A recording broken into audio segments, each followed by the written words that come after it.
I call the December 4th, 2023 City Council regular meeting to order. City Clerk Ben Lane, please conduct the roll call. Thank you, Mayor. Mayor David Ortega. Present. Vice Mayor Solange Whitehead. Here. Council members Tammy Caputi. Here. Tom Durham. Here. Barry Graham. Here. Betty Janik. Here. Kathy Littlefield. City Manager Jim Thompson. Here. City Attorney Sherry Scott. Here. City Treasurer Sonia Andrews. Here. Acting City Auditor Leigh Clough. Here. And the clerk is present. Thank you, Mayor. Excellent. We have Scottsdale Police Sergeant Brian Heiner and Officer Ryan Lowing, as well as firefighter Jake Laurent, if anyone needs assistance. Let's begin with the Pledge of Allegiance. Vice Mayor Solange White. I pledge allegiance to the flag of the United States of America and to the republic for which it stands, one nation, under God, indivisible, with liberty and justice for all.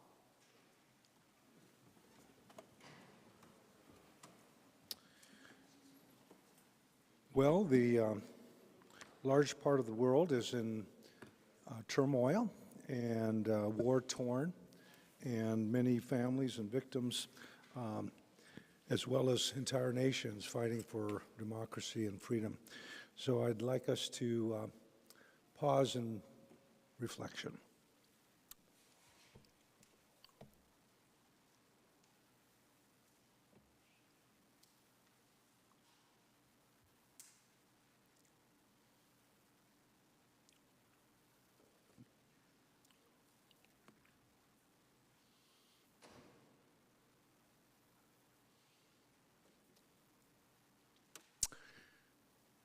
Thank you. We do have the holiday lights, which has begun at McCormick Stillman Railroad Park, as well as Scottsdale in Old Town. So you can check out all the special events and enjoy family time, as well as inviting guests. I do want to congratulate the Saguaro football team for their 14th championship. So they were victorious, and that was amazing. So it's a tribute to them. Also at Saguaro High School, there was a robotics trial competition. So the kids were amazing. They had created these robotons and such, and they're part of an international competition. So that was pretty amazing. Straight up, muscle and brains and everything in between. Let's go on to the city manager's report. Thank you, Mr. Mayor, members, council. This evening we have a short video for you.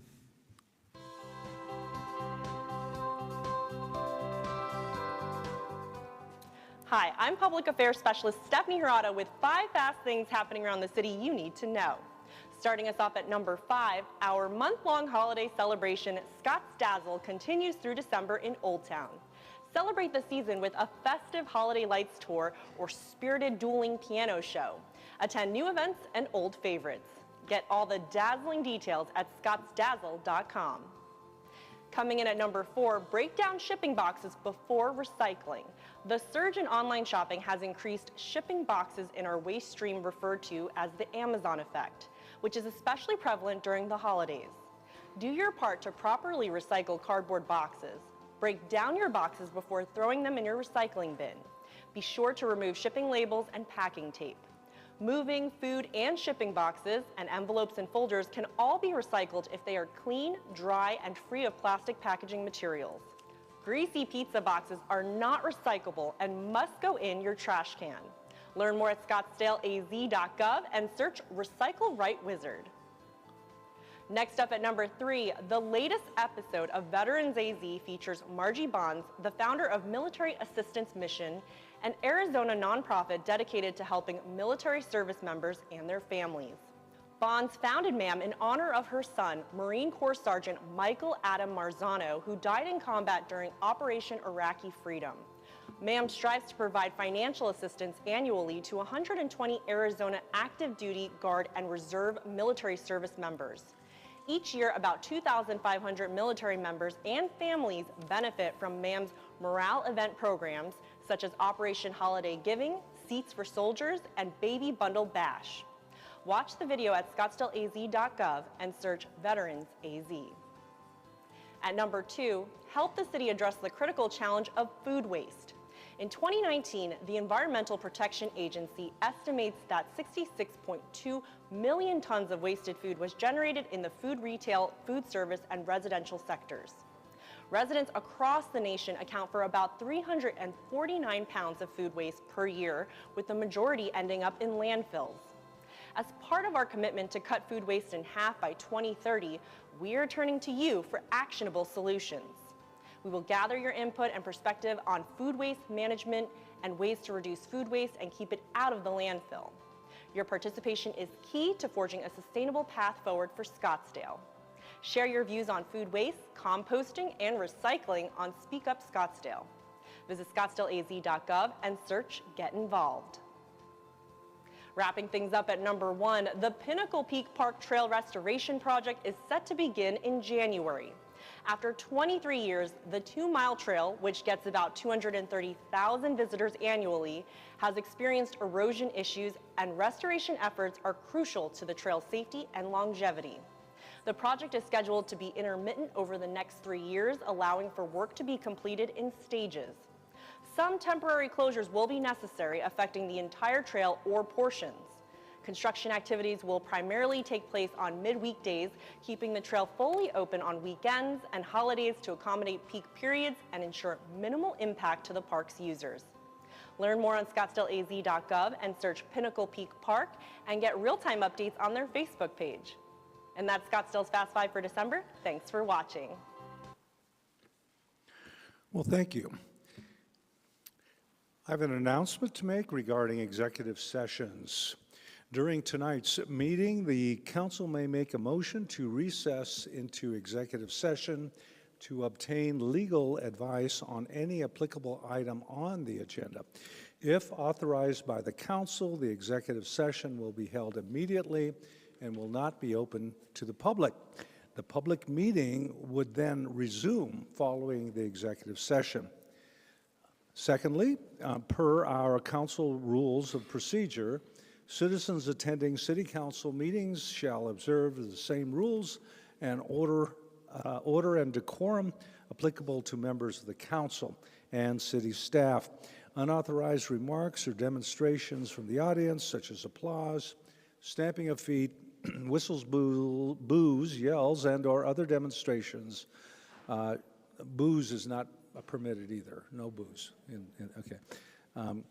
Or other demonstrations shall not be permitted. Violation of these rules could result in removal from the meeting by security staff. Next, we move on to public comment. Public comment by statute allows Scottsdale citizens, Scottsdale businesses, owners, and/or property owners to comment on non-agendized items that are within the council's jurisdiction. Advocacy for or against a candidate or ballot measure during a council meeting is not allowed pursuant to state law and is therefore not deemed to be within the council's jurisdiction. There will be no official action taken on non-agendized items and brought forward by the public comment. If you do wish to speak, you should register with our clerk, and you're allowed 3 minutes. So at this point, I recognize 2 requests to speak, and you'll be coming to the podium to my left. That would be Alexia Jones and then Preston Bates. Please state your place of residence, and again, these could only be non-agendized subject. So I'm calling Alexia Jones or Preston Bates.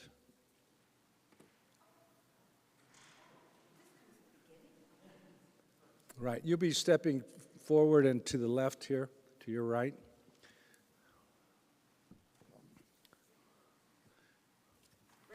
Yeah, there's a spotlight right there. No, just kidding.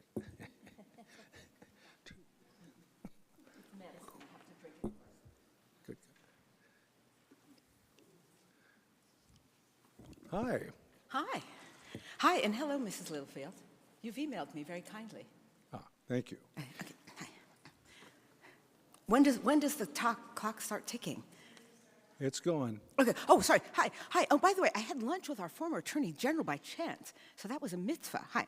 My name's Alexia Norton-Jones. I'm a rare orphan disease patient living here in Scottsdale, and I'm here to speak to you about ableism, implicit bias, and racism. I'm here because I've lived here for 8 years, and I'm an orphan disease patient who moved here seeking a rare disease drug. It's a $100 million drug that I came to attain to save my life.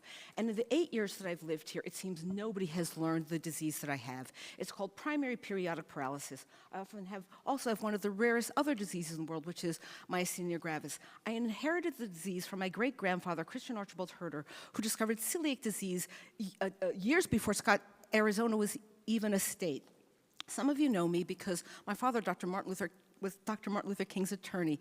I'm also the granddaughter of the largest independent book publishing company in the United States, W.W. Norton, the only grandfather I knew, founded the World Bank in Amsterdam.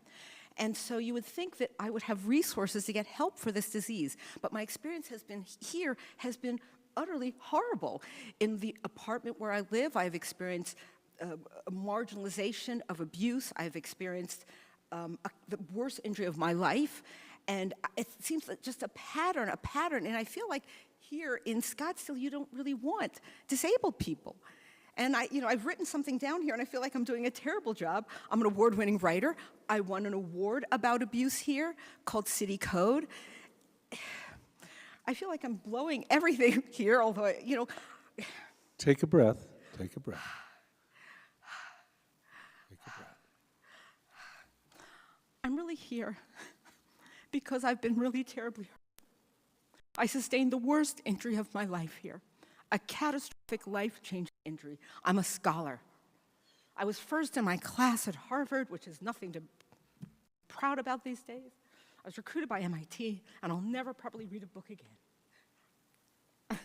There was a party for me in New York a few months ago, and I was ashamed to tell anybody what had happened to me.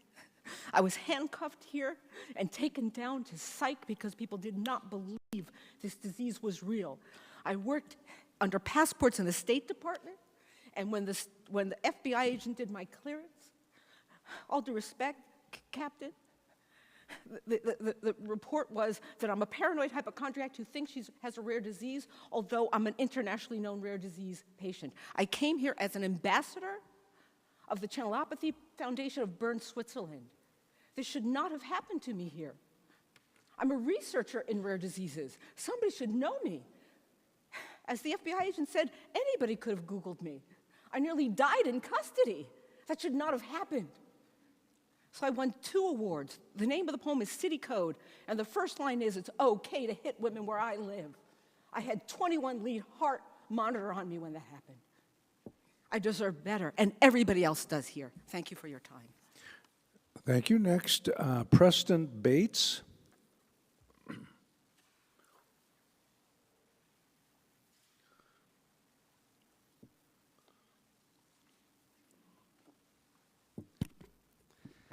Council, Mayor, City Manager, and City staff, thank you so much for giving me the opportunity to speak to you today.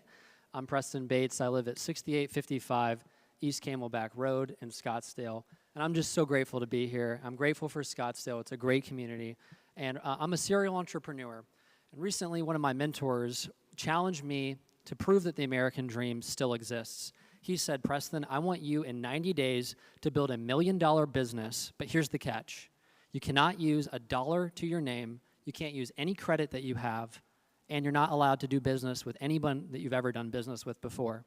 And when you're successful, you're gonna give 20% of what you make to a charity and a nonprofit that's gonna make sure that entrepreneurs never go without food or shelter."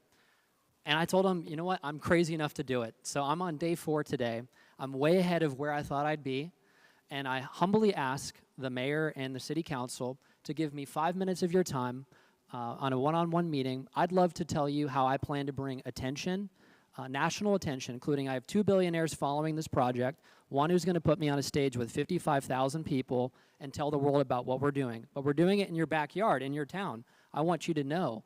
On February 17th, I plan to have about 100 entrepreneurs, some of them are going to be customers, some are prospects, come to a grand opening for what I'm working on. I'd like to invite you to be there and meet some entrepreneurs. It's very exciting, and I'm honored and humbled to be a Scottsdale resident. I appreciate you giving me the time to speak. I don't need the rest of the time, so I'll yield back. Thank you so much. Thank you, sir. Well, with that, I would then close public comment. Next, we have the consideration of the minutes. The minutes are for special meeting minutes of October 24th, 2023, regular meeting and work study session minutes for October 24th, 2023. Do I have a motion? So moved. Second. A motion, a second. Any other discussion? Seeing none, please record your vote. Unanimous. Thank you. Next, we have the consent agenda items. Consent agenda items are fully documented and have been vetted by the staff and certainly come before the public for consideration. I have received a request from Councilwoman Janik to place item number 7 on the regular agenda, and I have also would open up any discussion of any other consent agenda items. I understood that, Councilwoman Littlefield and then Councilwoman Caputi. Yes, thank you, Mayor. I would like to make sure, I'd like to ask Erin, if she's here tonight. Erin, on item number 6, has that letter been looked into that we received regarding the new business? Yes. Mayor Ortega and members of council, yes, we did vet the liquor license associated with item number 6. The applicant has been in compliance since last year, so there was a complaint and a violation that the city was pursuing last year. They came into voluntary compliance with the city at that time last year and have been in voluntary compliance since then. Thank you. Very good. Consideration or questions about any other consent agenda item? I see Councilwoman Caputi, Councilmember Durham. Mayor, consent agenda item number 3. I don't necessarily need a full presentation. I just want to make a comment on that. I'm not comfortable with forwarding a recommendation of approval. So I don't know, it doesn't necessarily need to be, I don't need a presentation. I'd just like to take a separate vote on that if we could. I just want to say I would not recommend forwarding this to approval to the Arizona Department of Liquor License. So I don't know if we need to pull it to take a vote. Maybe others agree or not, but I'm not comfortable moving that forward on consent. Well, we can move it to regular then, number 3. Great. It only takes one person to request moving it to, according to our rules. And there was a Councilmember Durham. Thank you, Mayor. I had some questions about number 3 also, and maybe an explanation from Ms. Perot will answer those, but it's now been moved to the regular agenda, so I'll deal with it when it comes up on the regular agenda. Sure. Again, thank you. And then Councilwoman Janik, you have the floor. Thank you, Mayor. Yeah, I also requested a presentation on items number 9 and 10. I'd like some more information on Core Center amendment. So it may be possible just for staff to answer any question Councilwoman Janik may have. So please come forward.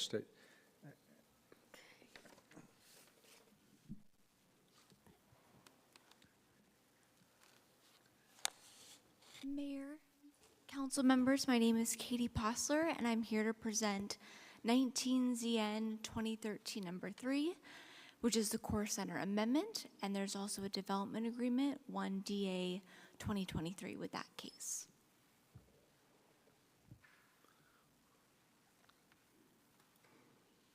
The site is located south of North Hayden Road and southwest of the North Hayden Road and North Side Boulevard roundabout. To the north are commercial buildings. To the east is a vacant parcel. To the east of that is Home Depot. To the south are the Core Center apartments. And to the west is Costco.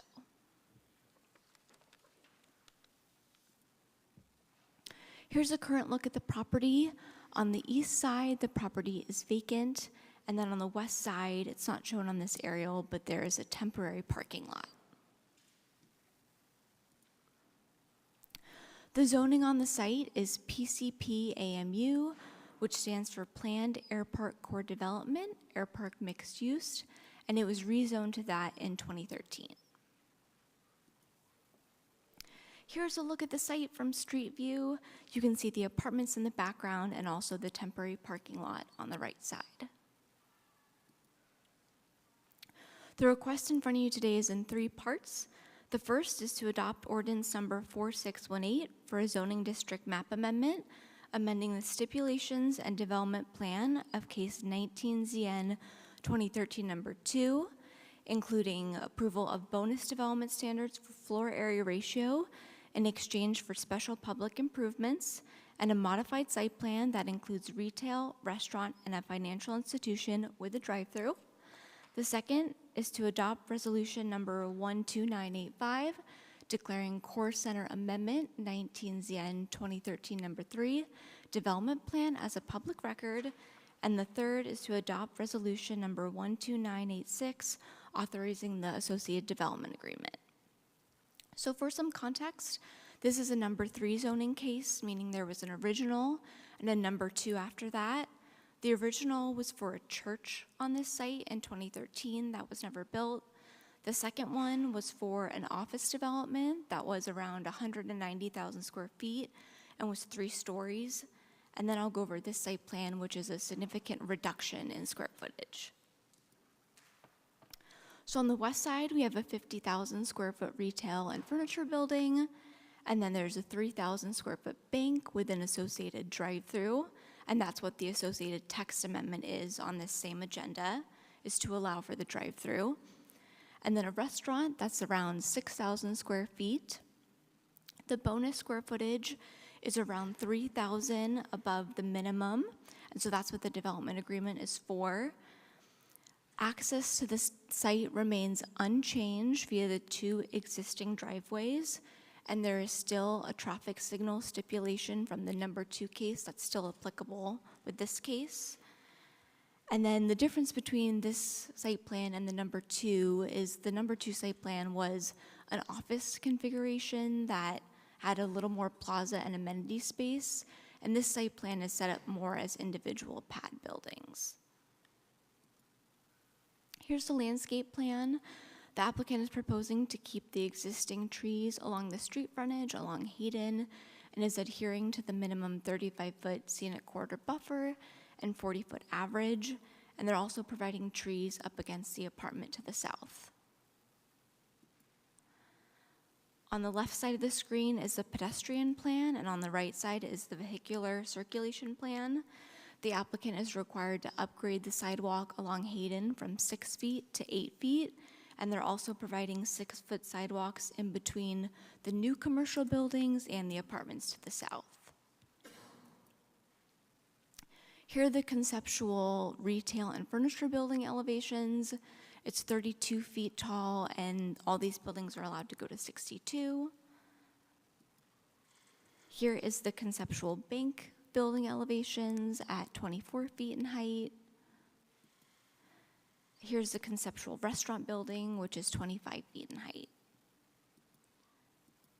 And then here's the applicant's conceptual rendering from North Hayden Road. Just to recap some items on this case, this is a reduction in square footage from the original number 2 case, which was over 190,000 square feet of office space.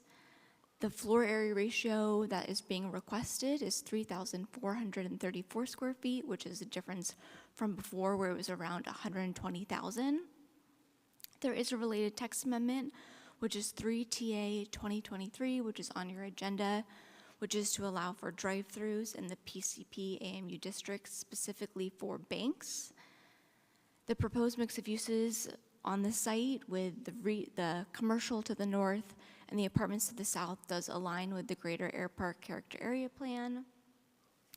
The traffic signal and sidewalk upgrades are still stipulated with this case. This is a reinvestment in an underutilized Air Park property. We haven't received any public comment on the case, on either of the cases actually, and the Planning Commission heard both cases on October 25th and recommended approval with a 6-0 vote. And that concludes staff presentation, but the applicant is also here to Well, present. thank you, and at this point, Councilwoman Janik, do you have any questions? I do have one Clarify? question. Thank you, very nice presentation. If we approve 3TA 2023, does that mean we are approving any bank in the Air Park area to have a drive-through? Mayor, Councilwoman Janik, so if you approve that text amendment, it would allow for this zoning case to also move forward because they're showing a drive-through with their proposed bank, and any PCP AMU zoning would then be allowed to have drive-throughs at financial institutions. So the bank is already permitted by right, but the text amendment is to allow for a bank drive-through. Okay, and it is specifically limited to financial institutions, not restaurants? So the district already allows for drive-throughs with restaurants. Okay. And this text amendment is doing the same thing to allow for banks to have the drive-through. And there's actually criteria for the restaurants that we are using for the bank too. So they're screening with landscaping, site walls, and buffers from residential. So we pretty much copied the same text amendment to keep those same criteria. Okay, thank you, appreciate it. So, Councilwoman Janik, so that would also cover item number 10 in your question? Okay, so they were related, and I don't think we get banks too often anymore. They're always closing down banks, but we'll see. Councilwoman Littlefield, Councilmember Graham. Thank you, Mayor. My question was answered. Thank you. Councilmember Graham? Mayor, just a point of order. Councilmember Janik, did you want to have a separate vote on this? No, it's I just wanted to ask. Yeah. No, You didn't request a special. Okay, thank you. It's still on the consent agenda. We have two items at this point. Okay, so I also open to the public the opportunity to speak on any consent agenda items, and I see none. Just for the record, at this point, item number 3 and item number 7 have been moved to a regular agenda. So at this point, I'm open to a motion on consent agenda items, excluding item number 3 and item number 7. So moved. Second. Good, we have a motion and a second. Seeing no one wishes to speak, please record your vote.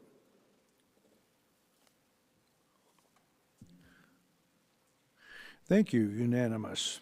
Next, we're moving on to the regular agenda items, which are listed, and now we have moved item number 3 and number 7. So Councilwoman, well, at this point, go ahead, Tim, with your...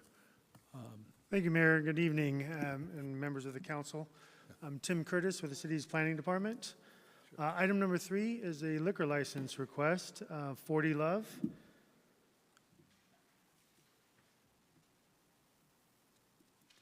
Which is located 6th Avenue in Stetson. It used to be the Kelly's at Southbridge, and you see the graphic showing the location there.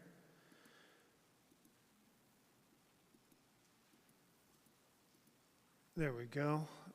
Mayor, members of council, the action being requested for you tonight is for a favorable recommendation to the Department of Liquor for a Series 6, which is a bar liquor license, again, for that existing location. The council only provides a recommendation to the state regarding their liquor licenses. The Arizona Department of Liquor requests for the city to make a recommendation, and that's why we're here. The Department of Liquor does grant the final authority of the liquor license.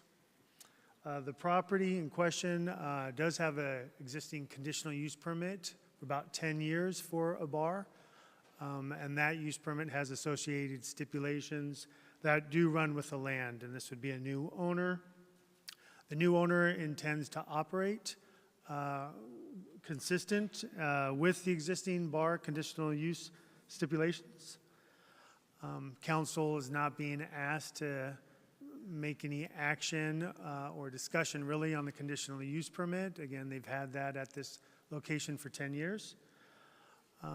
Staff, planning and the police department have determined that there's really no reason to recommend a denial of the request. There's currently no violations. The action is in council's court. I know that the applicant team is here if there's any questions. I'm here if there's any questions, and also members of the police department are here if there are any questions.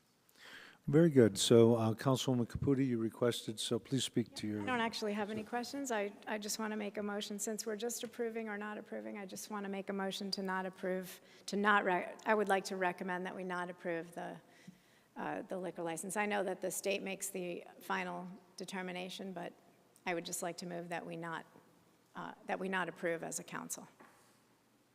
That's it. That's my motion. Okay. I hear no second, so we'll move on. Councilmember Graham and then Councilmember Durham. I suppose I would contemplate a second.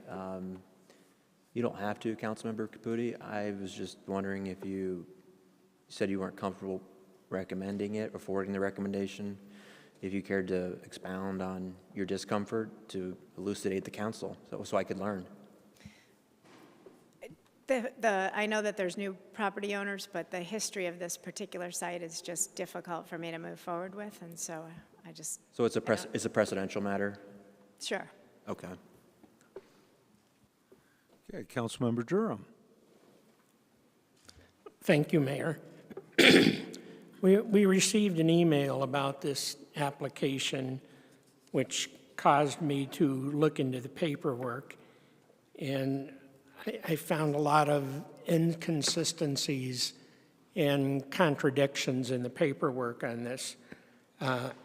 For one, they continually say in some places it's going to be a bar. In other places, they say it's going to be a bar restaurant, and they're very inconsistent about that. The CUP says that the property shall include a kitchen, but the latest paperwork says there will be no kitchen. And the original CUP said there should be no amplified noise or DJs on the property, but it seems pretty clear that there was amplified noise very recently and DJs very recently at this location. And I think, in fact, we received an email from Ms. Perot today that agreed there had been recent violations. So all of these things give me a bad feeling, because I don't know what this property is about. Is it a bar? Is it a restaurant? If it's a restaurant, how come it has no kitchen? There's a very recent history of violating the terms of the CUP. Frankly, I don't know what's going on with this property, and I have a little of the feeling of Councilmember Caputi that the recent history is not promising. Councilman Durham, may I suggest we call the applicant up? Sure. And then direct those questions or inconsistencies to them. Yes, that would be good.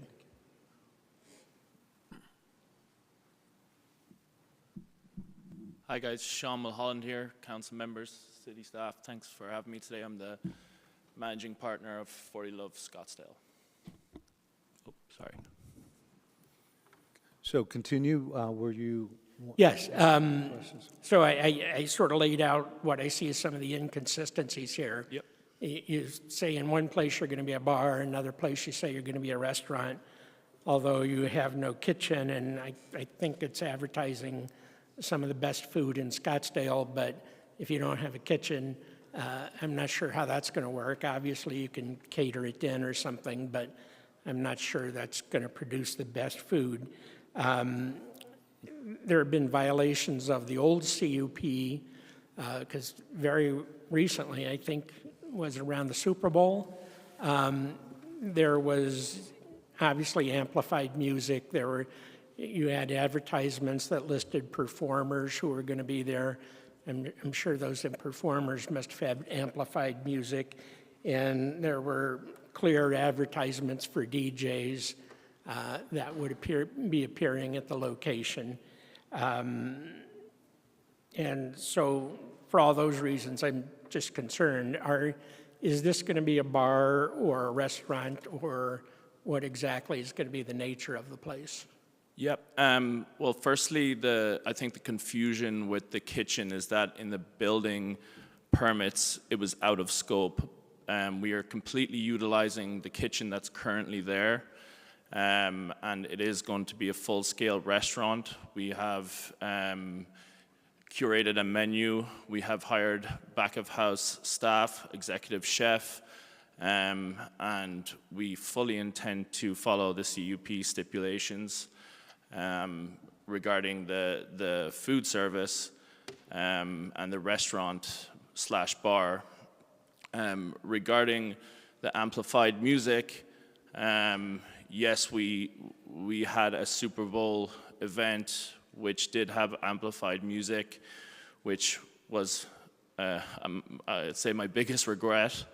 And we've been working with the city to make sure that we are following the rules and making sure that we take the necessary steps to make the city, the local community comfortable in showing that we are a full-scale restaurant serving both lunch and dinner.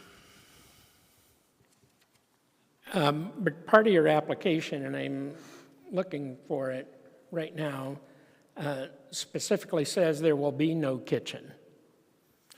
I believe that's a mistake in the application. There is a full-scale kitchen, which throughout the tours with the city staff, we've shown that.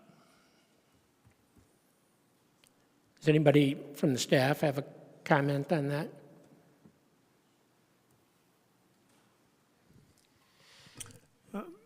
Mayor and Councilman Durham, I do believe that we do have members of police that did the tour more recently. Thank you.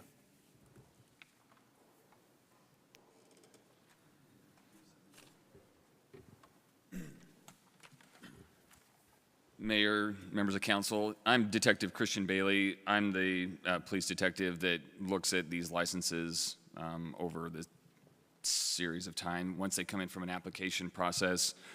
For this particular, I've done about 4 walkthroughs. This particular location, I reviewed all the plans that are on there. There is a kitchen. I physically saw it. It's been redone since then, which looks a lot better than what it was before. So there is a kitchen that's in there as well. So I'd be open to any questions that you have as far as kind of where we're at in the standpoint on that.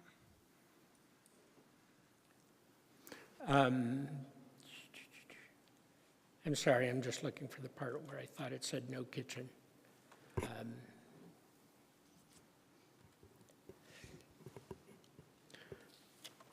I'll have no further questions at this time.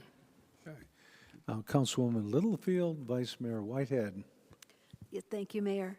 I just wanted to say, I think I said the wrong number earlier when I asked about the liquor license. I meant item number 3. That was the one I had talked to Aaron about. And so forget about 6. It was this one that I was concerned about for the very same reasons that other members of this council were concerned. So I wanted to make that clear. Thank you. Vice Mayor Whitehead, Councilmember Graham. Thank you, Mayor, and thank you for being here. So I guess my question is on the advertisements for the amplified or for the concerts and for the DJs.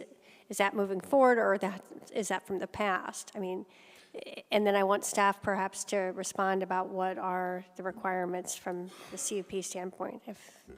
Yep, that's certainly of the past. We're having no live performances. we're having no amplified music. We've actually gone through with the city on our, I suppose, music program, which is very light. It's just ambiance music for dinner and for lunch. Yeah, the amplified music is a thing of the past. We want to focus on our food and our service. Okay, so then I guess my question, thank you. My question for staff is simply if there is I guess, Mr.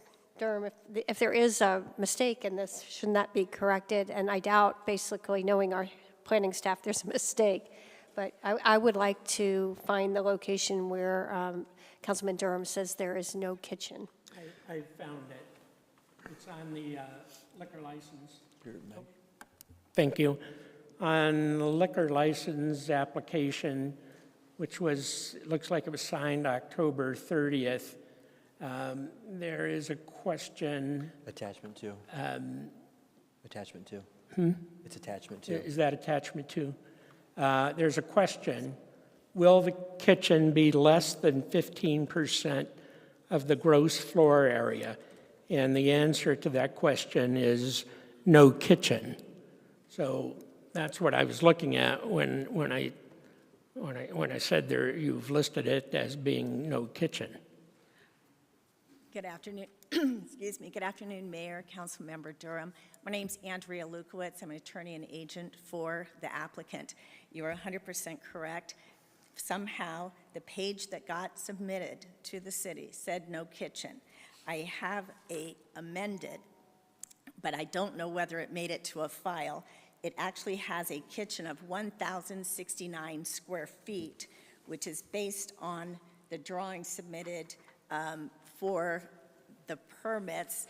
Like Sean said, one of the problems was that the kitchen was outside the scope of the change, and somehow it's a serious error, and I'm sorry it came through my office. But there is a kitchen. It's been redone. It's over 1,000 square feet, which is more than 15% of the licensed premises. Okay, so when we make a motion, we're going to ask for that amended page to be, I guess, swapped out. Okay. I'm looking forward to providing it. Okay. Okay.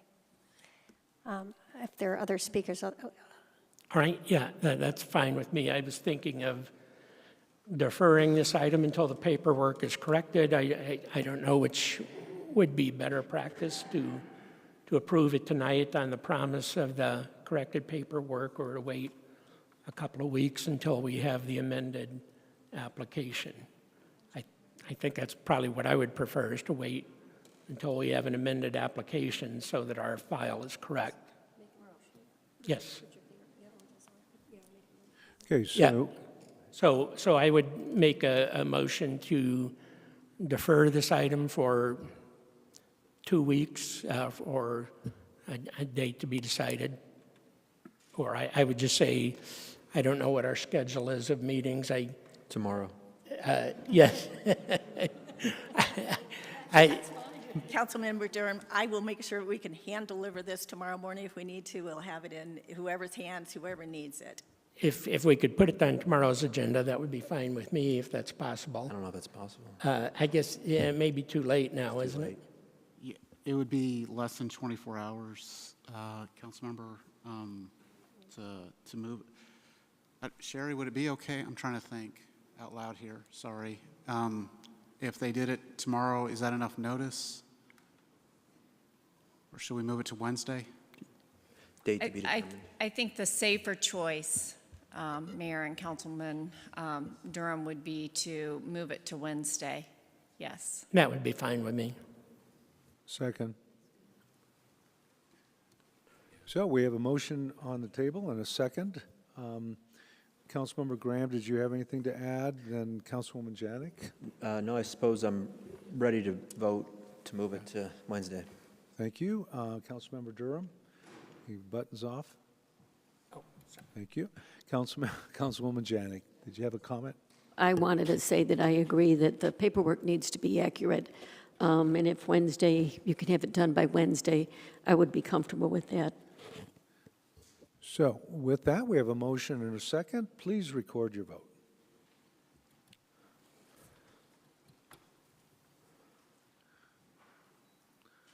Ms. Durham? I'm sorry, I thought I almost voted for you. Thank you. Unanimous. We'll see you on Wednesday. Thanks for your consideration. Thank you. In person, not certified mail, right? We'll get it then. Okay, next item is item number 7. We're asking staff to come forward and discuss a resolution 12-878 for a conditional use permit on a marijuana dispensary, eliminating the 5-year timing stipulation.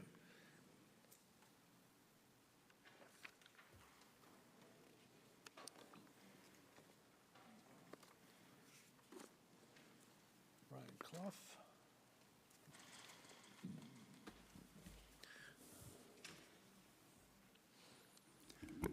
Good evening, Mayor Ortega and council members. My name is Brian Clough with the city's current planning department, and I'm going to be giving you an overview of the applicant's request this evening for Harvest of Scottsdale, case 10 UP 2015 number 4. Specifically, the request this evening is for adoption of resolution 12878, and this is for an amendment to an existing conditional use permit for a marijuana dispensary. The only request part of that amendment would be for elimination of the 5-year timing stipulation that was previously placed on the site with the existing conditional use permit. I will note that this did previously include a larger request that included a text amendment to the code to allow drive-through operation, as well as amending the use permit to allow drive-through operation at this site. The applicant has since removed those components from the request, leaving only before you the request for removing the 5-year time frame stipulation. So the site we're looking at is in the Air Park area. You can see on the aerial here highlighted in yellow. It is on Hayden Road and 83rd Street. Here's a closer look at the site. Hayden and 83rd Street, you can see some other commercial industrial uses in the Air Park area.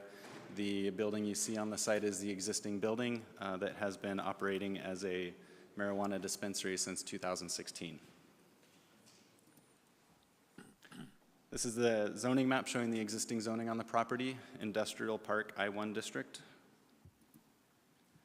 And then this is the site plan of the existing facility. Highlighted in gray there is the existing building, the parking areas and the rest of the site, including the building, will remain unchanged as part of this request.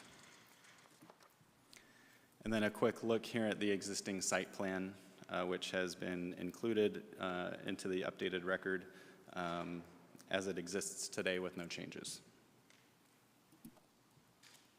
So some of the considerations with regard to the conditional use permit this evening is the conditional use permit criteria, which addresses compatibility of uses in the area, including protected uses that are protected by code for marijuana dispensaries within the city of Scottsdale that include separation requirements from these protected uses. As I mentioned before, this site's been in operation since 2016. It has had a couple amendments over time that came through the process for updates to the application, which included renewals subsequently with those approvals. The 5-year timing stipulation specifically was a practice that was started back in 2011 when the state approved medical marijuana in the state of Arizona. And the city established a process for conditional use permits for these uses. At that time, we were unsure about how these uses would operate within the city, so some additional measures were put into place just through practice, through stipulation, and the 5-year time frame stipulation was one of those that was added, and just continued to be placed onto conditional use permits as those were evaluated. Since then, since 2011, there's been 5 marijuana uses in the city and 6 since 2021. As those have been operating over the years, we've found that there haven't been any negative impacts associated with those uses. We haven't received any complaints with the use or operations. And some of our most recent approvals that have come through, including within the last year, did include removal of the 5-year timing on new use permits that were coming through. So associated with this request, since it did include a text amendment originally, the applicant did do more outreach than would typically be associated with a conditional use permit request, which included 2 open house meetings at those dates. And through the process, including with the text amendment, when that was included, there wasn't any public comment received on the request. Planning Commission did hear the case in July.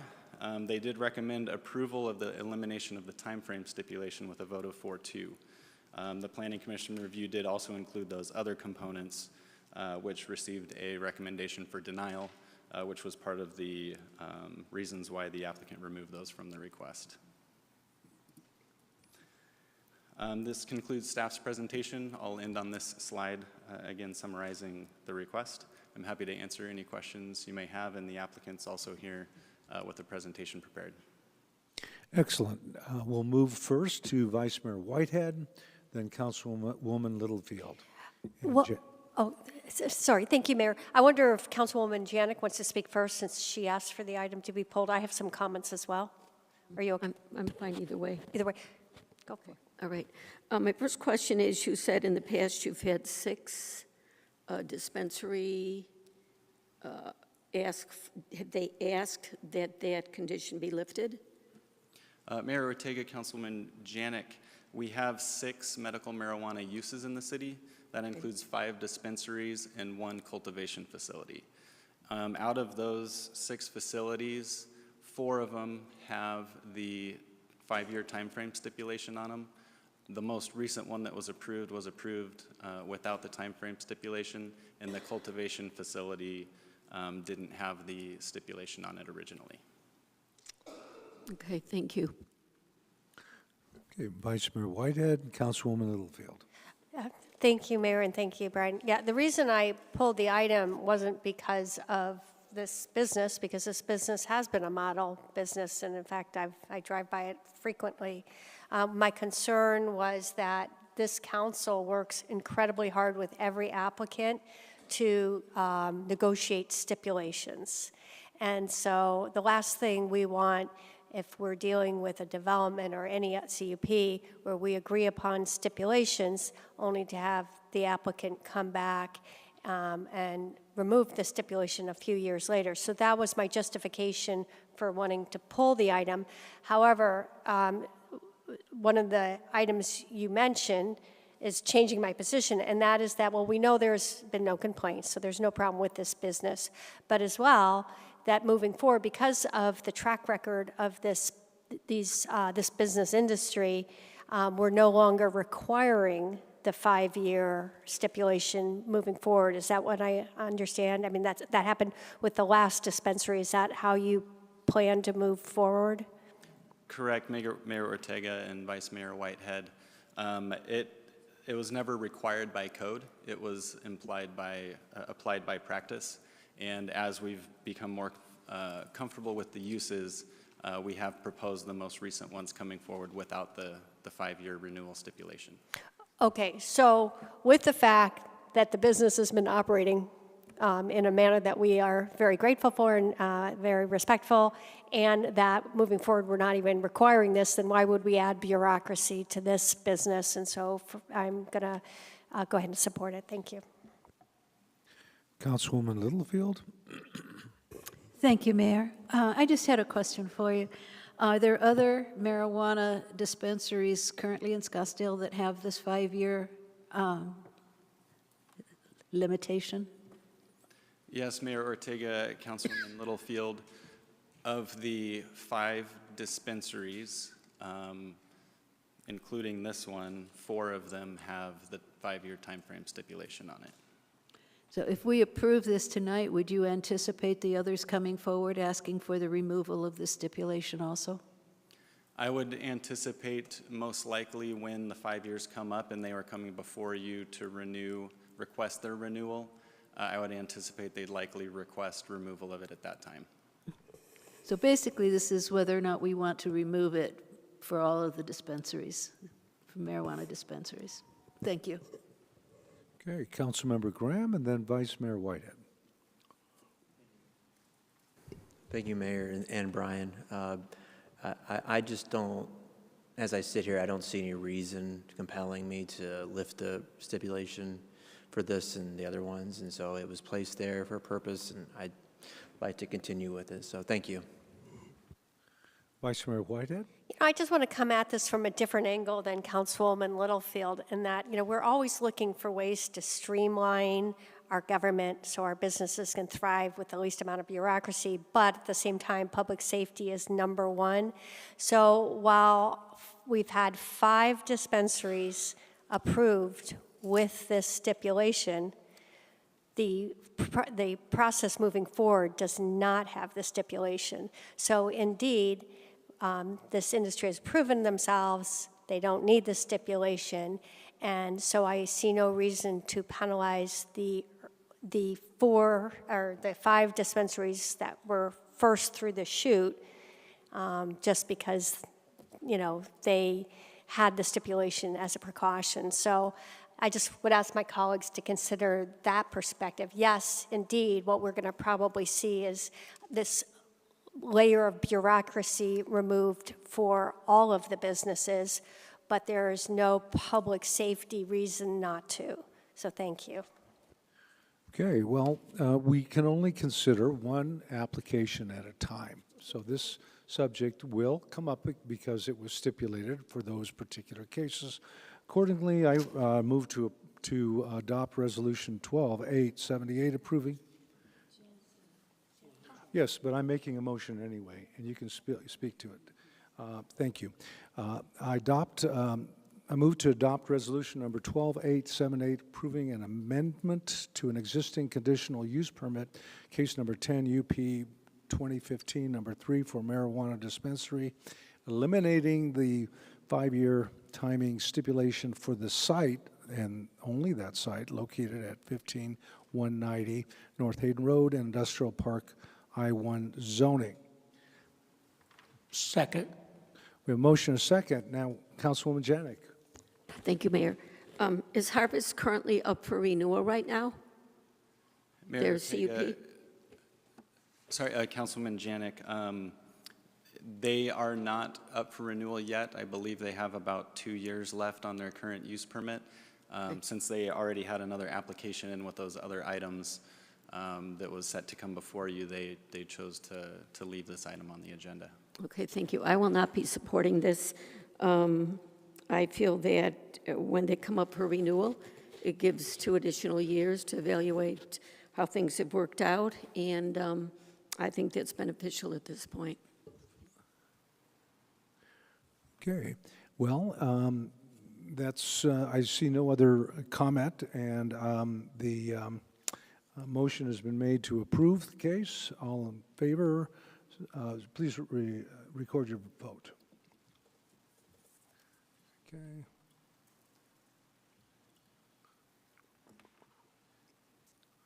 Okay, it passes 4 to 3. 4 to 3. Graham, Littlefield, and Janik opposing. We're moving on. Thank you. Next, we will continue with regular agenda item.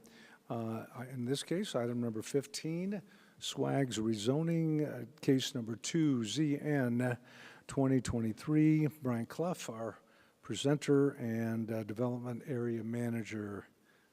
Please proceed. Thank you. Yes, good evening again, Mayor Ortega and council members. The next request on the agenda related to 2ZN 2023 is a proposal for a rezoning request by the applicant for a restaurant called Swag's. Specifically, this request before you is for approval of a zoning district map amendment that's requesting to change from the C2 P3 DO, which is a commercial district with our P3 parking overlay and downtown overlay, to our downtown district with the downtown multiple use type 3, and also maintaining the P3 parking overlay and the DO overlay, with amended development standards for proposal of a new 3-story restaurant at 7323 East Schumann on a 0.29 gross acre site. So this site is located within our Old Town area. You can see it in the entertainment district here south of Camelback Road and east of Scottsdale Road. A closer look at the site here shows it at the intersection of Schumann Lane and North Wells Fargo Drive. There is an existing building on the site that has historically functioned as a restaurant and bar use. And you can see it is directly adjacent to the Galleria Corporate Center parking structure. Also, you can see to the north the Maya Day Club and also the Maya Hotel that's currently under construction. This is the zoning map depicting the existing zoning on the site of C2P3 with the downtown overlay, and the requested zoning of downtown multiple use type 3 with the P3 parking overlay and downtown overlay. As I mentioned, the site is within our Old Town area and within the Old Town Character Area Plan, shown there towards the northeast quadrant. This is the site location relative to the Old Town future land use map. This depicts it within the downtown multiple use area, which corresponds to the DMU land use request in the D district. And then also within the development types of our Old Town Character Area Plan, depicting it within the type 3 area, which is the area of our Old Town area that allows the highest intensity of uses, height, and density. This is the proposed conceptual site plan for the new building. It is a 3-story building shown on the corner of the street there, as you can see. As part of the proposal, the applicant would be constructing all new public sidewalks around the building with a 10-foot wide width. I'll also point out the bulb out that you see at the corner here is new. That's currently not there, so that would help slow vehicles around the corner in this pedestrian-oriented environment, as well as provide additional refuge area for pedestrians. There's an existing patio on the east side of the building here that the existing building used historically. The applicant is proposing to maintain that. It's in the city's right-of-way and has been subject to a prior license agreement between the owner and the city of Scottsdale for use of that patio. That would be required to go through the adequate process for that license for this new user as they intend to use it going forward. The building is about 9,100 square feet. I mentioned 3 stories. On the rear of the property is a driveway that enters off of Wells Fargo, and you can see in this red box back here, there are 12 on-site spaces in that area. And this property owner has rights to 8 of those parking spaces. So those would be 8 physical on-site parking spaces available for the users of the proposed restaurant. These are conceptual elevations of the proposed building. I mentioned it's a 3-story building. The highest part of the building is around 56 feet in height. A summary of some of the project information. I mentioned 9,100 square feet and 3 stories. That building height, 56, possibly reaching 58 in certain areas. The district that it's within in the downtown would allow up to 84 feet in height. Parking required for the use is 30.52 parking spaces. The parking provided is those 8 on-site spaces that I mentioned, as well as 18.5 P3 parking credits. And these P3 credits are associated with the P3 parking overlay that I mentioned that is currently on the property and provides a credit to the site based on the area of P3. So that's where those 18.5 credits come from. As well as 4.02 in lieu parking spaces. Those in lieu spaces are spaces that are leased from the city to the property owner to help meet their parking requirement. Also, in addition to those spaces, 14 physical spaces are going to be provided through private agreement that the property owner or the applicant has entered into with another property owner nearby towards the west on Schumann Lane. Those are 14 physical parking spaces that would be available between the hours of 5 p.m. and 2 a.m. I'll note those 14 spaces are not required to meet their parking requirement. They meet the parking requirement with the 8 on-site spaces and the in lieu and P3 parking credits. So the 14 spaces in the private agreement are not required by the city. They're voluntarily being offered by the applicant through private agreement as part of this request. Additionally, with the request, the applicant is asking for amended development standards for certain components of the site design. The downtown overlay allows this for the City Council to grant amended development standards for small parcels, which are parcels that are 20,000 square feet or less. One of the requests is regarding the building setback, and this is on the Schumann Lane side, on the north side of the building. So the red line here is a 20-foot building setback, which would typically be required by the downtown district. The applicant is requesting to amend that down to 13'7", shown with the blue line. That request would allow the building to be about in line with the other building fronts on the same frontage of the street. On the Wells Fargo side, there's no amendments proposed with regard to the building setback. And then the second request related to amended development standards is the building step back. So that's more of the three-dimensional massing, where when the building gets to a certain height, the mass should be pushed back. And similarly, the red line here indicates what the typical step back would be in the downtown district, and then the blue would be the requested. So essentially, this line is being moved north in line with the building setback, and then also the point at which the building massing would start stepping back is being increased by around 8 to 9 feet. And then similarly on the east side, on the Wells Fargo frontage, there's no amendment proposed, and the building meets the requirements on that side. Throughout the public outreach, there weren't a whole lot of comments received initially. As it started going through the process, we started to hear a little bit more. Even these numbers that are on the screen right now aren't completely accurate because some more has come in since this presentation was made. So we have received a few comments in opposition. We've also received 4 or 5, a handful of comments in support of the request. And then the applicant did provide a petition in support that was signed by multiple property owners. And then I'll also note that the city did receive a legal protest that was submitted in opposition to the proposed development by property owners in the area.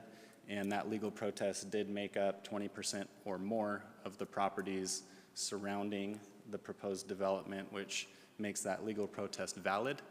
And that valid legal protest requires 5 votes of council for approval as opposed to the typical 4. And again, the action requested this evening on the screen here, and that concludes staff's presentation. Happy to answer any questions, and again, the applicant is also prepared for a presentation. Thank you. Thank you. We'll move on to the applicant. Then there are requests for public comment. Then we'll move to public comment after the applicant presentation. Good evening, Mr. Mayor, council members. My name is Court Rich. I'm honored to be here before you tonight to represent this fine dining establishment that would like to be located in downtown Scottsdale. With me tonight is the development team, along with the owner, Aaron Wagner, who himself is owner of over 100 restaurants around the country, and really excited about this opportunity. So let me jump into it. You know the location, but here's what we have. As you can tell, it's sort of, if you're going to open a restaurant, this is a great location. There are a number of, there's apartments, there's the hotels. It's in the heart of it all. It makes sense to have this here. The current building is what I think we can all agree would not be ideal for the situation. It's not a pretty building. It doesn't do anything beneficial for the area. And instead, what Mr. Wagner would like to do is come in and build something that I think we can all agree is significantly superior to what is there today. He's going to invest millions of dollars to do that. And I will say, I know there's some controversy around this case, and I'll get to it, but with regard to whether this is a restaurant or a bar, he is fully aware that if he were to want to operate a bar, this entire investment would be at risk and at risk of being lost, because he cannot do that with his current zoning and the zoning that he's asking you all for. So keep that in mind as we talk. It is a restaurant. In fact, the neighbors who are here today and we've had a chance to work with that filed the protest, even at the Planning Commission meeting, when the Planning Commission voted 7-0 in favor of this, they indicated, if it is a restaurant, we're in full support. And I haven't heard from anyone in all of Scottsdale that's against this as a restaurant. And it is a restaurant, so let me tell you a bit more about it. As I mentioned, Mr. Wagner, and I'll take a minute, Swags, why is it called Swags? His last name is Wagner, and his business is called Wags. That's his investment company. So someone asked me why it's called Swags, but that's why it's called that. They don't operate bars. They have a Series 12 liquor license. You just went through this with the Series 6 license and the use permit about a bar. There's no bar use permit. There's no Series 6 license. He knows he can't do any of that stuff, or else those millions of dollars that he's investing in this property could all be lost. Again, the bar requires a CUP, and we're agreeing to aggressive noise reduction stipulations. I'll take you through those. At the Planning Commission, we agreed, I think we're the only restaurant and maybe the only landowner in the entire city that has this stipulation, certainly one of the only. We're not going to exceed 68 decibels of noise when they measure it across the street. Now it's already louder than that out there, so we have to be quieter than what's already going on in the area in order to comply with this stipulation. This will, if you wanted to do a bar, this is not compatible with operating a bar, obviously. So 68 decibels, again, that's like a normal conversation level. This is going to be a restaurant. Further, the speakers, to the extent there are any outside, this stipulation, again, is unique, I think, for restaurants. They have to be pointed in and downward to make sure that none of this music or noise or anything that would come out of them would be projected out. And that's in his interest because he has that very strict stipulation to keep the noise levels very low.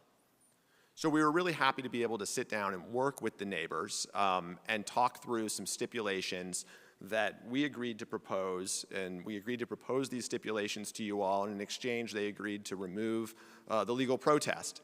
Well, we're still here proposing the stipulations, but they haven't removed the legal protest. But what I want to tell you is that I understand that there's some consternation from your city attorney's office or your staff about these stipulations.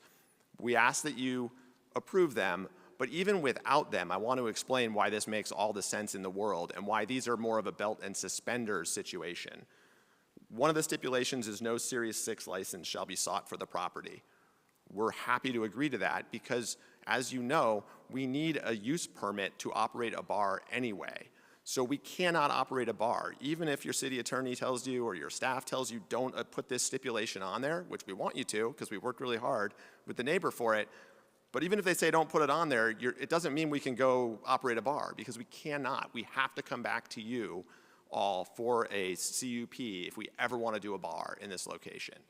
The next one, with regard to the subwoofers and the no DJs, no live bands, we can't do DJs or live bands without a live entertainment use permit. We already have a stipulation that says that as much, and that's just the law in the city. And so both of these, with or without them, Mr. Wagner would be putting his millions of dollars that he's going to invest in this property at risk if he were here really trying to do a bar that's going to be loud and have bands and DJs. He can't do that. This makes it even clearer, and we support the neighbor, and we are happy to work with him on this, and we hope you'll do it. And we think it's consistent with a lot of the different types of stipulations that you've adopted over not only late history, but recent history as well. I know I'm kind of running out of time, so I'll click through some of these. There was a case earlier this year where it was zoned I-1, but you allowed uses in IG and I-1 to be utilized in the same zone. That was just in February for the Desert Cove self-storage. And my point with this is I'm just going to run through a few. I think you do stipulations kind of like this all the time. Again, we don't need them, but I think you can do them. You did some stuff around the ratio of types of beds within a residential healthcare facility. You typically get involved in business and what's going to be going on there. With the High Street project, you got really involved in like unique water stuff, I think, and things like that are very atypical. But again, we're the applicant. We're asking you to do this. This isn't something you're forcing on us and we're going to complain about. So I hope you'll do it. But again, if you don't, we still can't do any of that stuff. So let me get going. We have a great deal of community support. We've been out to the neighborhood. These green dots are the neighboring property owners, business owners, and residents that have signed our petition in support. you'll see that grayed out area. That's represented by the neighbor who filed the opposition, right? And I think you have a letter of opposition. It's from another business partner of theirs too. I'm not aware of anyone unaffiliated with the neighbor that's had any issues with this project. And so let me take you through parking, because in addition to the issue around restaurant, I think parking's the other thing that we've heard the most about. As your staff said, 30.52 spaces are required. My point in all this is to tell you we're going above and beyond. There's 8 spaces on site. There are P3 credits, and this isn't something new. The existing site can use those P3 credits, so we're not inventing new P3 credits. And then there's 4 in lieu spaces. Now that in and of itself, we meet the requirements, but we've gone above that and gone out and gotten 14 physical spaces within 530 feet. Again, they didn't have to do that, but we want to do that. And then you can actually add an additional, for valeting in those spaces, you can fit in another 9. So that gets you up to 23 spaces for a total of 53.49 spaces. Now, at the bottom of the screen there is sort of, maybe I'm burying the lead, but you saw they're right next to the giant parking garage. Like, you can't get better parking, right? And so the Galleria is stipulated to have 187 public spaces at all times and an extra 200 valet spaces in that garage on the nights on the weekend there. Let me just show you on a map where these things are. The yellow box is our building, and there's the 8 spaces right behind it. There's the off-site spaces that we signed up. And then obviously there's the Galleria. There's another look at the 8 spaces. Let me just show you, because we went out and the Galleria really does present a very easy parking opportunity here.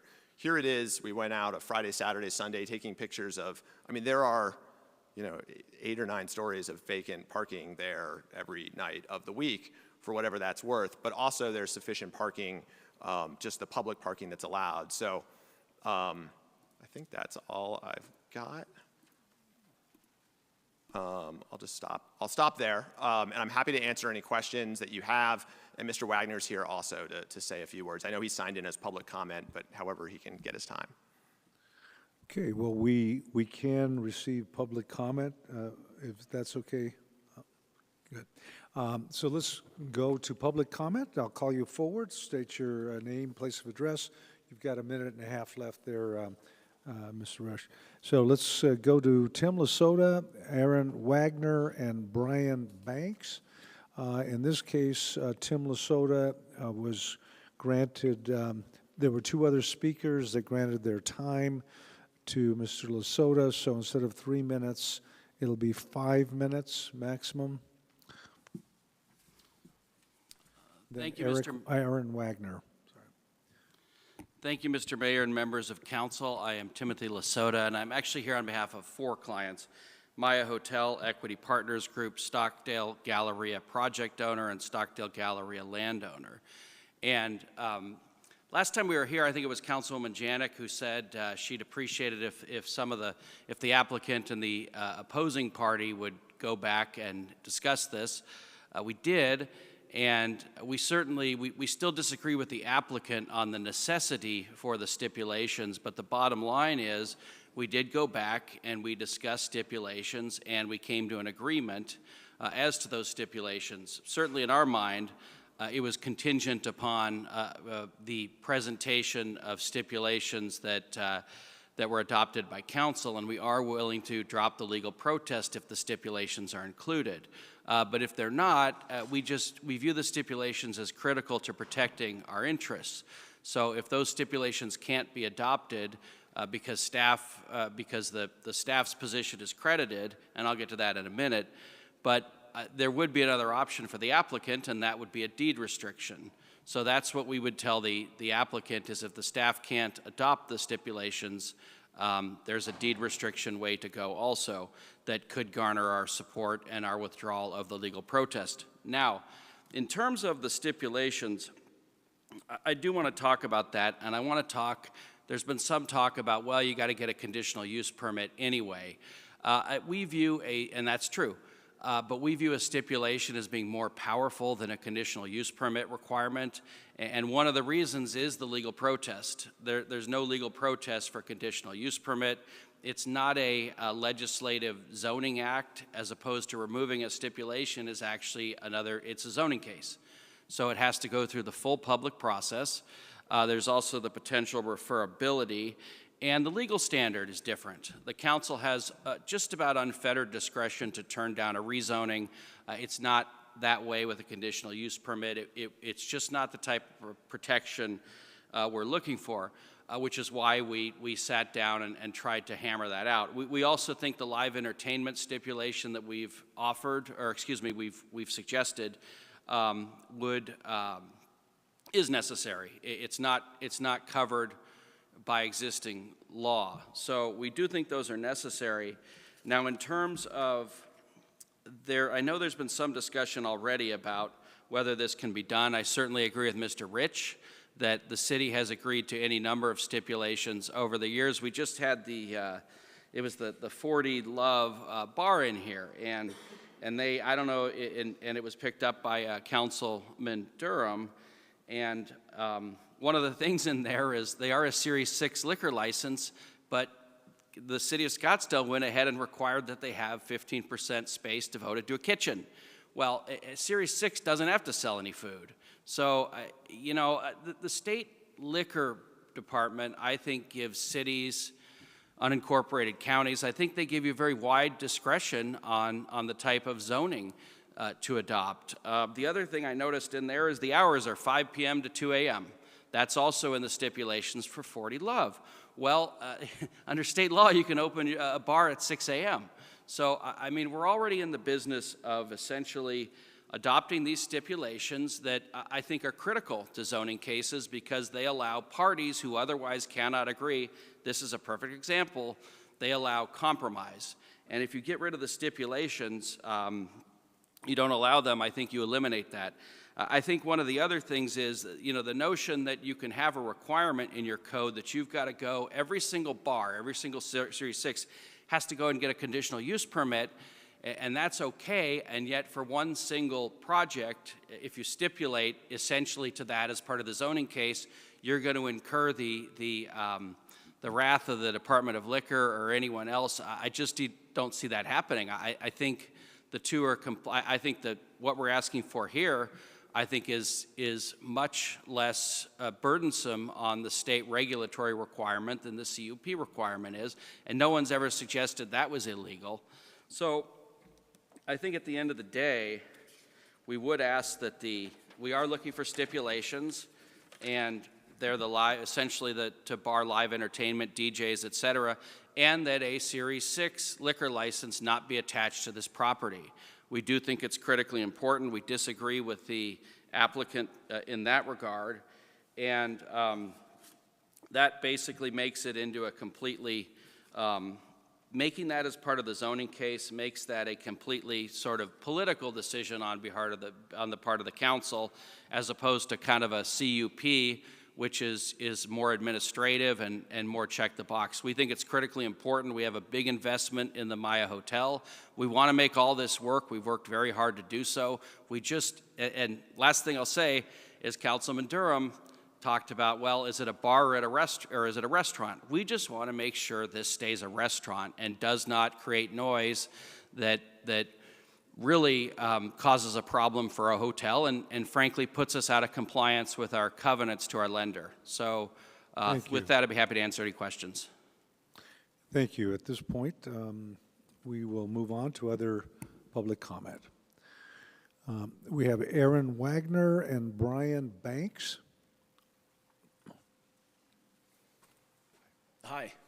Aaron Wagner. I'm the applicant. I'm the founder of Wags Capital and the restaurateur managing partner of all of the restaurants, including the proposed Swags. How much time do I have, Mayor? You have 3 minutes? Okay, yes. Perfect.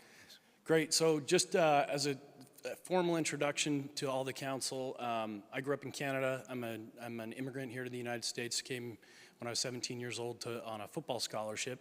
And played college football and got a degree and went on to play professional football And I've really viewed the United States as an incredible place where anybody can really pursue the American dream. And I think my life is kind of the epitome of that. I've been married 18 years, the same woman. I have 7 children with her. And 2 years ago, we bought a home here in Scottsdale. We love Scottsdale. We're looking for a new home here right now because we love it so much.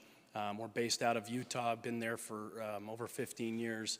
And when we first started visiting here, because my 2 older girls golf, they're both ranked top 5 in the world, 16-year-old and a 12-year-old, we just fell in love with the place, and we really wanted to be here. And I had the opportunity to buy this building, and I've been in this business and bringing high-end restaurants for a long period of time.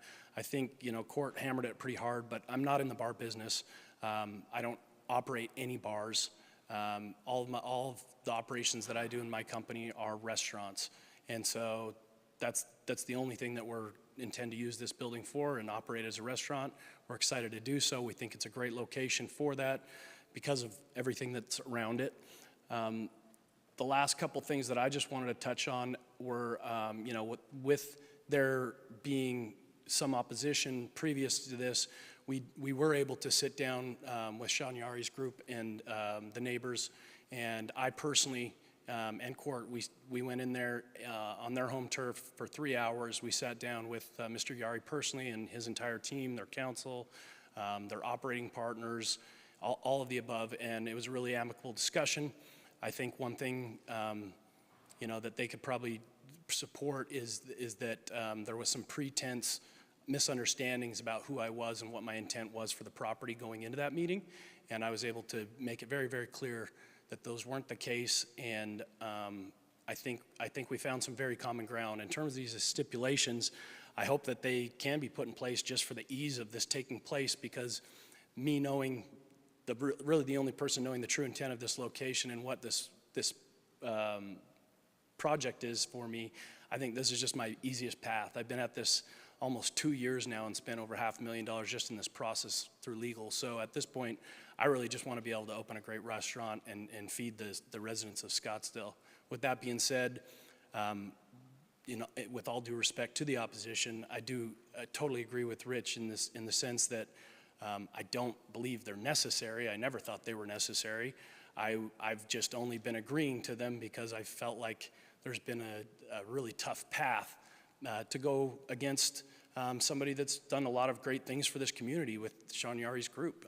They have some incredible properties. They've invested a lot.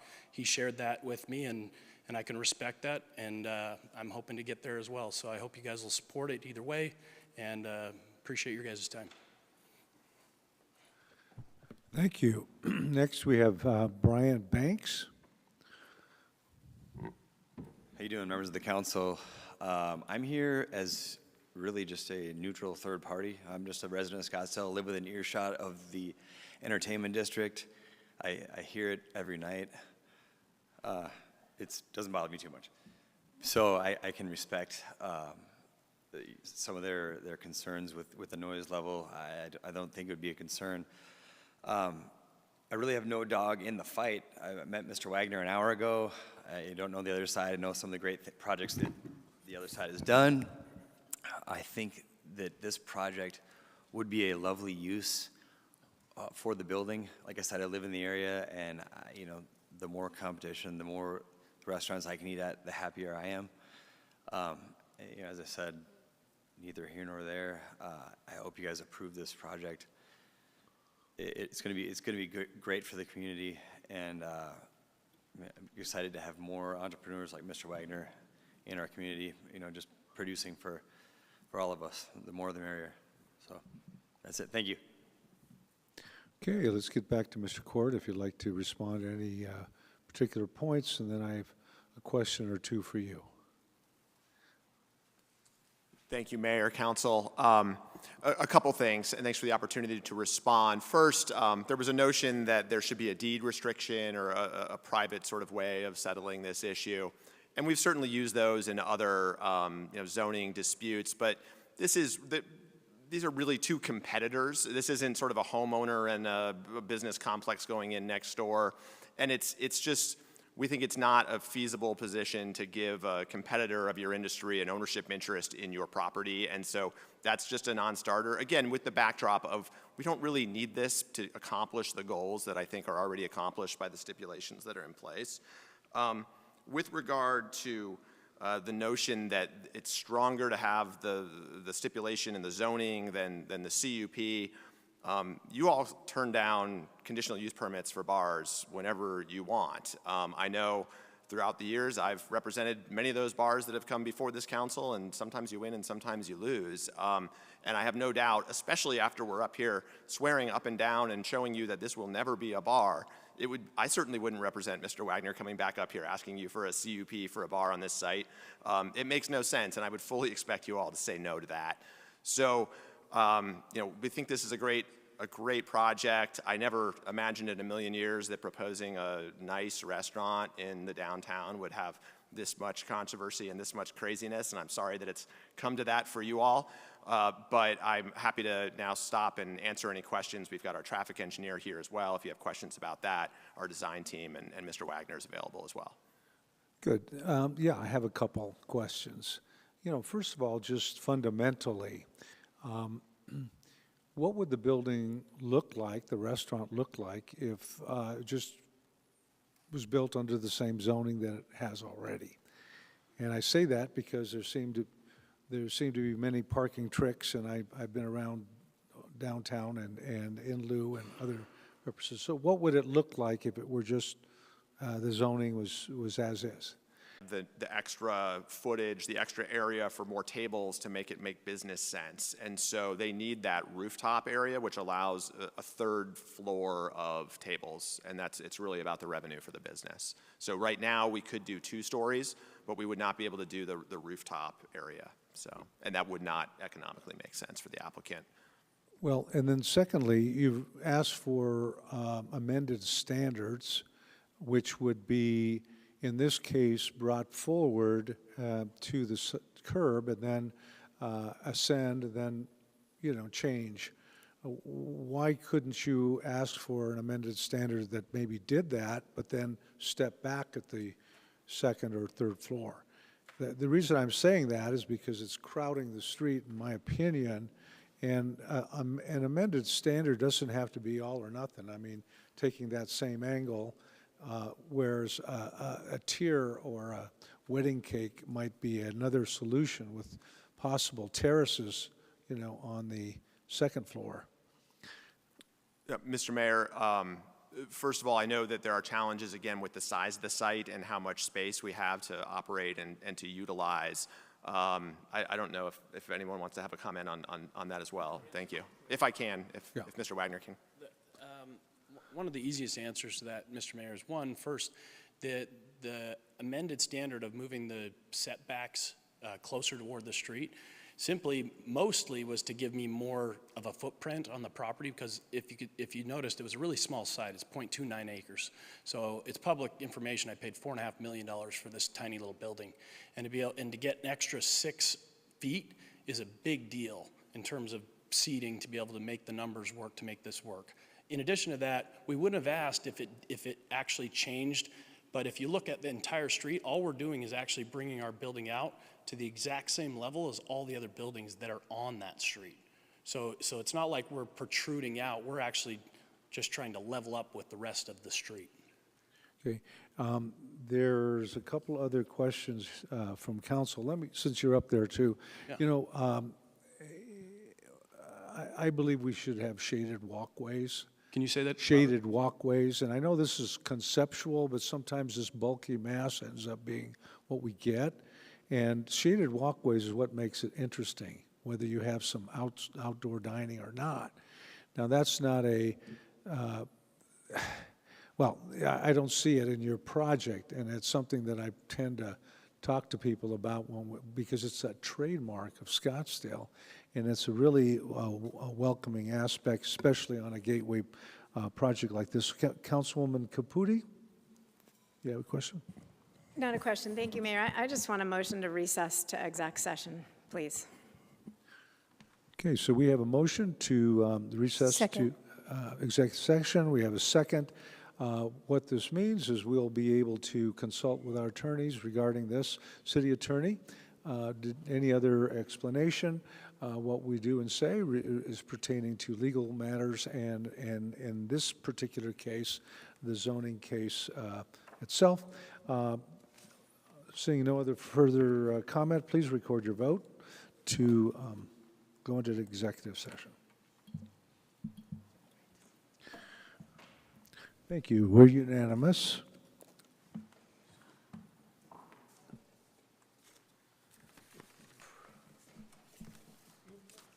Ready?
resume shortly. And wait on Kathy.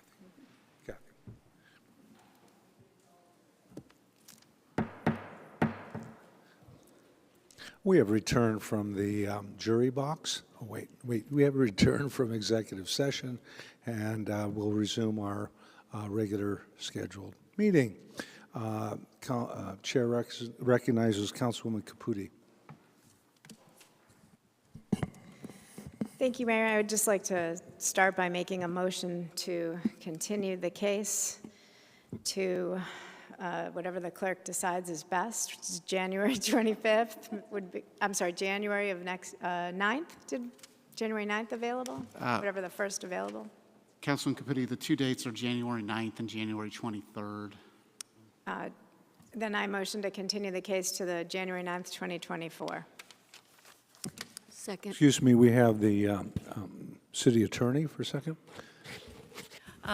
Thank you, Mayor and Councilwoman Caputi. Perhaps we could ask the applicant if that's a date where they'll be able to come and appear and talk to the council about their case. So before we get a second, we have the representative for the applicant. And there is an opportunity to discuss a continuance and the grounds for whether one would be granted at this time. But just on the point of whether we don't have a second yet on the continuance, did you have any comment? Mr. Mayor, Councilwoman Caputi, I certainly would be interested in knowing what you'd like us to try to do over the next month. If there's some input that you could have for us that would help as we evaluate this. Thank you. Okay, so I'll call on Vice Mayor Whitehead. I think I'll fill in some for that. So there is some conflicts that we're dealing with that are legal in nature, which is why we had the exec session, in that there's some private agreements that would be beneficial. Both sides have agreed that these stipulations would be good, but they're not stipulations this council's going to make. So we would like to, in my opinion, I think this is an excellent project. And it fills a tiny little spot and with a nice upscale restaurant, but because of the challenges between the parties, and also I had negotiated with the applicant regarding a private parking lease, which I'd like to see that included in the packet, even though the city's not a party to that and we don't enforce that. It would be good to have that included. So I would say there's a few loose ends on our end that I personally would like to see, and referring to Councilwoman Janik's stern direction from the last time, I think additional communication between the two parties, but this city cannot be the principal in this case. So I hope that helps, and I'm seconding the motion. Oh, good. So you did second it, the motion. At this point, we're going to have a discussion, but I see the applicant has also had direct discussion. Could you come up? That would be great, Brian. And we'll discuss the continuance, but go ahead. Yeah, what I'd like to understand a little bit more, and I appreciate you sharing that, Councilwoman Whitehead, but what else needs, I'd really like to get a clear scope. With all due respect, I've been at this 2 years, and just in the last 2 months spent 6 figures in legal fees to get to this point. There's not a city in the entire country that bringing a nice restaurant to a dilapidated building would be this difficult. So just let me ask you this. I've dotted every I, I've crossed every T. This parking agreement signed, we could provide it today. With all due respect, another continuance for me, which if that's all I can get, I'll take it, because I don't want the deal to be put to bed. But at the end of the day, like, me even agreeing with my neighbor in these things, I feel is very irrelevant to you guys just approving the project that I've met every single thing they've asked for. I've gone over and above on parking, on noise. I'm already compliant everywhere. And so I just, if I'm going to be asked to do another continuance and keep spending money and keep waiting, which is my livelihood, I really want a comprehensive look of what I have to win at for the next month or whatever that period of time is, because I'm just getting strung along, and it's really, really hard. I'll add my 2 cents worth, and I'll let my colleagues fill in. I support this project, but we've had both your side, the applicant, you, the applicant, and the owner, ask us to put stipulations in this that we cannot, and we've had that from the party that did the legal protest. So I personally would like to see that request go away, and I preferably would like to see the legal protest go away, but that doesn't affect my vote. Okay, Councilmember Graham, again, we're speaking directly to the continuance or providing more information to the applicant. Appreciate the question. Councilmember Graham, Councilmember Durham. Thank you, Mayor. Just for the question for the parliamentarian, the protest requires or allows 3 votes would be a no. Is that correct? It would be a denial? The protest requires, well, with the protest, to approve the zoning case requires 5 votes. So 3 votes would be a denial. So if you did a motion to continue, would that also require a supermajority? That requires a simple majority of 4 votes. So couldn't you contemplate a scenario where you do the majority vote to delay it or to avoid the requirements or the requirements of the legal protest? Well, I would think that at some point this applicant would just ask to be voted up or down without a continuance. And I know the council well enough to know that the council wouldn't be making a motion to continue just to string an applicant along. No, of course not. Okay, thank you. Thank you, parliamentarian. Thank you, Mayor. Okay, Councilmember Durham. Thank you, Mayor. Mr. Wagner, I understand where you're coming from on this. You've done everything that you need to do, but your problem is sitting over here. It's Mr. Lasota and the legal protest. And that's something we don't have control over. And so I think what we're trying to tell you is we can't be the referee between you two. That's not our role. We can't enforce an agreement like that. So what we're looking for to you to do is for you two parties to figure it out for yourselves. You can make a private agreement, says whatever you want. We can acknowledge that private agreement as we go forward, but the city can't be in a position of enforcing that agreement either for you or for Mr. Lazota's clients. So that's the reason we're asking for a continuance, is that the 2 parties here can figure it out between yourselves and come up with a solution, which I think all of us hope you do. But that's the situation we're in. We can't enforce your agreements with you, between the 2 of you. That's understandable. Is there anybody else that wants to add to that? Because I'd like to just hear it all. Well, the way the case is presented, I cannot support it. And I say that because I believe that your zoning as is, in other words, I'd rather give a vote tonight up or down than, that's why I'm not going to support the continuance. I think that, that's my feeling about it. You've come down the road, a long road, and whether there's an impasse, between a competitor and so forth is really hard for us to be able to look at. I also think that the downtown zoning that you have, probably you could get what you wanted with some stipulations to that versus going to the rezoning, but that's just an opinion. And right now, you're pretty deep into the rezoning request. So I see no other hands to speak. The motion is to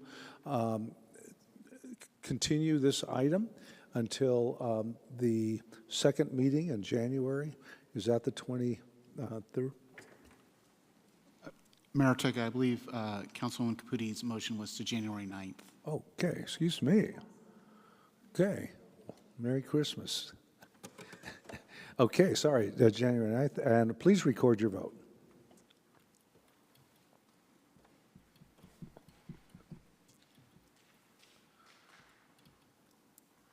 Okay, the motion does carry, so we'll be able to see you back after the new year. Thank you so much. Hopefully some progress will be made in the meantime. Next, that concludes our regular agenda item. Next, we will go to public comment. Public comment is the second opportunity for citizens, Scottsdale businesses, owners or property owners to come forward on any non-agendized item. I'm told there is no request for public comment, therefore I will close public comment. Moving on to citizen petitions. We are allowed to bring forth petitions through the clerk's office. Seeing none, that matter is closed. At this point, I would request, well, I hope everyone has a wonderful, we'll see you tomorrow. Motion to adjourn? Motion to adjourn. Second? Second. Please record your vote.